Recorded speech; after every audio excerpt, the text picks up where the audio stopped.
Madam আপনি pregnant না? আপনি চুপ, একটা কথাও না। পাশের রুমে আমার শাশুড়ি আছে, তুই খালি দেখ আমি কি কি করি। চুপ কর।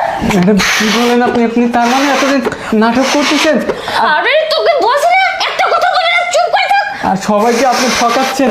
আপনি কিন্তু ম্যাডাম এটা ঠিক করতেছেন না। আমি কি করতেছি না করতেছি সেটা পরের বিষয়। আর তাছাড়া তুই তোর ম্যাডামকে একটা কিছু বলবি না। পাশের রুমে আমার শাশুড়ি আছে। তার মানে আপনি এতদিন নাটক করে যাচ্ছেন।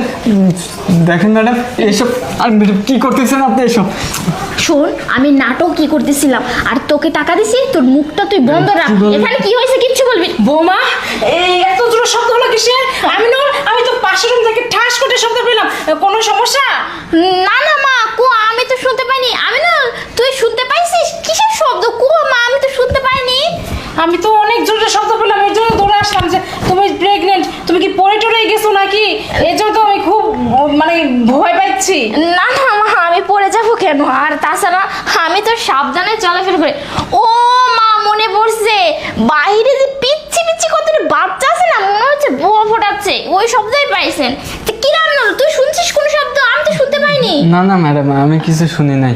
আমিনুল, বল তো কিসের শব্দ হলো? কেন আমি একদম এই রুম থেকে শব্দটা হয়েছে, বাইরে তো ওরা খেলতেছে, ওই আর শব্দ আলাদা, কিন্তু আমি এই রুম থেকে শব্দ পাইছি। মা শুনুন, আচ্ছা বৌমা, তুমি কি পড়ে টরে গেছিলে নাকি? আরে না মা, আজকে এত পরিমাণ গরম পড়ছে, আমার গরমে না শরীরটা অস্থির লাগতেছে, খারাপ লাগতেছে, পেটটা ব্যথা করতেছে, শরীরটা গা গোলাচ্ছে।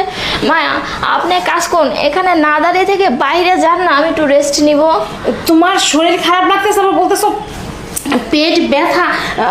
তাছাড়া দেরি করা যাবে না বৌমা, তোমার তো ডাক্তার দেখানোর ডেট কালকে। আজকেই তুমি চলো, কারণ এত বছর পর, এত সাধনার পর তুমি গর্ভবতী হয়েছ, এটা কোনোভাবেই অবহেলা করা যাবে না। তুমি যেহেতু বলতেছো তোমার পেট একটু একটু ব্যথা করতেছে, আর একটু দেরি করা যাবে না, তুমি আজকেই চলো। মা এই জন্যই আমি আপনাকে কিছু বলি না, যে বলছি একটু খারাপ লাগতেছে একটু শুয়ে থাকি, এই বলতেছেন ডাক্তারের কাছে যেতে। আচ্ছা মা শুনুন, আমার মাথা প্লিজ আপনার গরম করবেন না, তাছাড়া আমার অনেক খারাপ লাগতেছে, পেটটাও ব্যথা করে দিচ্ছে, অস্থির অস্থির লাগতেছে।